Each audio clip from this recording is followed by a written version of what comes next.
নমস্কার বন্ধুরা, আপনারা এখন দেখছেন মুসৌরির কোম্পানি গার্ডেন।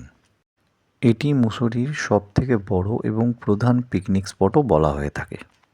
আগে এটিকে মুসৌরির বোটানিক্যাল গার্ডেন বলা হতো, পরে এটির নাম পরিবর্তন করে কোম্পানি গার্ডেন দেওয়া হয়।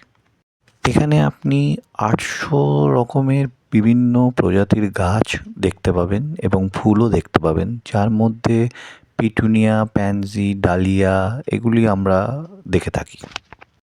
এর মধ্যে একটি আর্টিফিশিয়াল লেকও রয়েছে এবং আপনারা চাইলে সেখানে বোটিংও করতে পারেন। এর মধ্যে বাচ্চাদের জন্য একটি অ্যামিউজমেন্ট পার্কও আছে এবং এই বাগানটি আপনারা মুসৌরির যে কোনো প্রান্ত থেকে যেতে পারবেন। ভিডিওটি ভালো লাগলে অবশ্যই লাইক করবেন এবং এরকম আরও ভিডিও পেতে হলে এই চ্যানেলটিকে সাবস্ক্রাইব করুন, যাতে আমি আপনাদের আরও এরকম ভিডিও উপহার দিতে পারি।